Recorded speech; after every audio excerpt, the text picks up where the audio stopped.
ಹೊಳಲು ಗ್ರಾಮದ ಹೃದಯ ಭಾಗದಲ್ಲಿರುವ ಶಕ್ತಿ ದೇವತೆಯಾದ ಶ್ರೀ ಮಾರಮ್ಮ ದೇವಿ ದೇವಸ್ಥಾನದಲ್ಲಿ ನೂತನವಾಗಿ ಜೀರ್ಣೋದ್ಧಾರಗೊಂಡಿರುವ ದೇವಾಲಯದ ಉದ್ಘಾಟನೆ ಹಾಗೂ ಪೂಜಾ ಕೈಂಕರ್ಯಗಳು ಶ್ರೀ ತಾಂಡವೇಶ್ವರ ಸ್ವಾಮಿ ದೇವಸ್ಥಾನದ ಅರ್ಚಕರಾದ ಪ್ರದೀಪ್ ದೀಕ್ಷಿತ್, ಮಂಜುನಾಥ್ ದೀಕ್ಷಿತ್ ರವರ ಮಾರ್ಗದರ್ಶನದಲ್ಲಿ ದೇವಿಗೆ ಕಳಸ ಸ್ಥಾಪನೆ, ದುರ್ಗಾ ದೀಪಾರಾಧನಾ ನಮಸ್ಕಾರ, ವಾಸ್ತುಹೋಮ, ವಿಶೇಷ ಅಲಂಕಾರ ಮಾಡಲಾಗಿತ್ತು.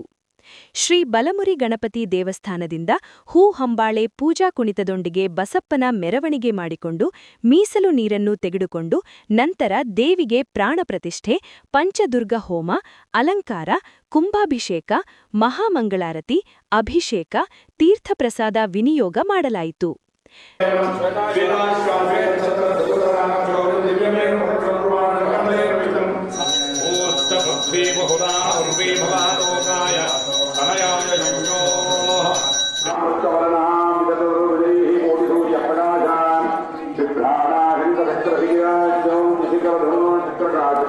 ಶ್ರೀ ಪಂಚದುರ್ಗಾಧಿಪದೇವ್ಯೈ ನಮಃ ನಮಸ್ಕಾರಂ ಚ ಕರಿಷ್ಯೆ.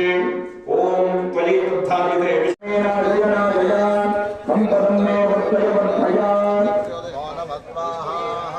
ಸರ್ವತ್ರ ಮಹಾಗಣಪತಯೇ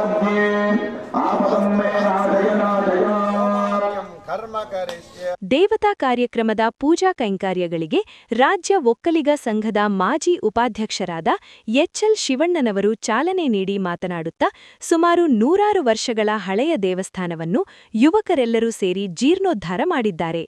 ಗ್ರಾಮದ ಎಲ್ಲರಿಗೂ ಶ್ರೀ ಮಾರಮ್ಮ ದೇವಿ ಒಳ್ಳೆಯದನ್ನು ಮಾಡಲಿ ಎಂದು ಹೇಳಿದರು. ಉಮೇಶ್ ಕೊಚ್ಚಪ್ಪರ 50 ಕೆಜಿ ಗ್ರಾಮ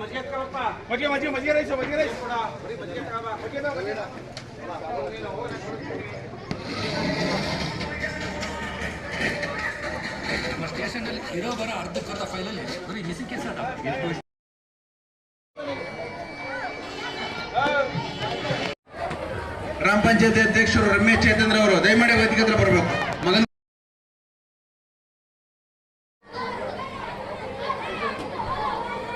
ನಂತರ ಮಾಜಿ ಶಾಸಕರಾದ ಎಚ್.ಬಿ. ರಾಮು ಅವರು ಅನ್ನ ಸಂತರ್ಪಣೆ ಕಾರ್ಯಕ್ರಮಕ್ಕೆ ಚಾಲನೆ ನೀಡಿ ಗ್ರಾಮದ ಯುವಕ ಮಿತ್ರರೆಲ್ಲರೂ ಶ್ರೀ ಮಾರಮ್ಮ ದೇವಿ ಜೀರ್ಣೋದ್ಧಾರ ಸಮಿತಿಯ ಪದಾಧಿಕಾರಿಗಳು ಈ ದಿನ ತುಂಬಾ ಒಳ್ಳೆಯ ಕೆಲಸವನ್ನು ಮಾಡಿದ್ದಾರೆ, ಅವರಿಗೂ ಒಳ್ಳೆಯದನ್ನು ಮಾಡಲಿ.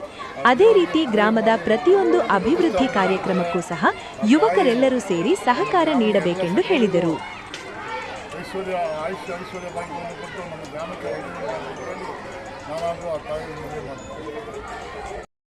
ಪ್ರತಿಷ್ಠಾಪನಾ ಕಾರ್ಯಕ್ರಮದ ಅಂಗವಾಗಿ ನಿನ್ನೆಯಿಂದ ಗಣಪತಿ ಪೂಜೆ, ಪುಣ್ಯಾಹ, ದೇವನಾಂದಿ ಹಾಗೂ ಕಲಶ ಸ್ಥಾಪನೆ, ವಿಶೇಷವಾಗಿ ದುರ್ಗಾದೀಪ ನಮಸ್ಕಾರವನ್ನು ಮಾಡಿ ನಿನ್ನೆಯ ವಾಸ್ತು ಹೋಮಗಳನ್ನು ಮಾಡಿ ನಿನ್ನೆ ಕಾರ್ಯಕ್ರಮಗಳನ್ನು ಮುಗಿಸಿದ್ದೇವೆ. ಇವತ್ತು ಬೆಳಗ್ಗೆ ಶುಭ ಮುಹೂರ್ತದಲ್ಲಿ ನೇತ್ರೋನ್ಮಿಲನ, ಪ್ರಾಣ ಪ್ರತಿಷ್ಠಾಪನೆ, ಪುನರ್ ಪ್ರಾಣ ಪ್ರತಿಷ್ಠಾಪನೆ ಎಲ್ಲ ಮಾಡಿ ದೇವಿಗೆ ಕುಂಭಾಭಿಷೇಕವನ್ನು ಮಾಡಿ, ಹಾಗೆಯೇ ಗಣಪತಿ ಆದಿತ್ಯಾದಿ ನವಗ್ರಹ ಪುರಸ್ಸರವಾಗಿ ಪಂಚದುರ್ಗಾ ಹೋಮವನ್ನು ಮಾಡಿ ಪೂರ್ಣಾಹುತಿ ಮಾಡಿ ನಂತರ ಮಹಾಕುಂಭಾಭಿಷೇಕವಾಗಿ ಈಗ ಅಲಂಕಾರ, ಮಹಾಮಂಗಳಾರತಿ ಆಗ್ತಿದೆ. ಜೊತೆಗೆ ಬಂದಂಥ ಎಲ್ಲ ಭಕ್ತಾದಿಗಳಿಗೆ ಅನ್ನ ಸಂತರ್ಪಣಾ ಕಾರ್ಯಕ್ರಮವನ್ನು ನೆರವೇರಿಸಲಾಗ್ತಾ ಇದೆ. ಎಲ್ಲ ಭಕ್ತಾದಿಗಳು ಶ್ರದ್ಧಾಪೂರ್ವಕವಾಗಿ ಈ ಕಾರ್ಯಕ್ರಮದಲ್ಲಿ ಭಗವತ್ ಕಾರ್ಯದಲ್ಲಿ ಭಾಗವಹಿಸಿ ತಮ್ಮ ತನುಮನ ಧನಗಳ ಸಹಾಯಗಳೊಂದಿಗೆ ದೇವಿಯ ಕೃಪೆಗೆ ಪಾತ್ರರಾಗಿದ್ದಾರೆ. ಎಲ್ಲರ ಪರವಾಗಿ ಆ ದೇವಿಯ ಕೃಪಾ ಕಟಾಕ್ಷ ಸರ್ವ ಭಕ್ತರಿಗೂ ಸಿಗಲಿ ಅಂತ ಹೇಳಿ ಪ್ರಾರ್ಥನೆಯನ್ನು ಮಾಡ್ತೀವಿ. ಈ ಸಂದರ್ಭದಲ್ಲಿ ಜೀರ್ಣೋದ್ಧಾರ ಸಮಿತಿಯ ಪದಾಧಿಕಾರಿಗಳು, ಶ್ರೀ ಮಾರಮ್ಮ ದೇವಿ ದೇವಸ್ಥಾನದ ಅರ್ಚಕರಾದ ಮಹೇಂದ್ರ, ಗ್ರಾಮದ ಜೋಗಪ್ಪಂದಿರುಗಳು, ಗ್ರಾಮಸ್ಥರು ಉಪಸ್ಥಿತರಿದ್ದರು.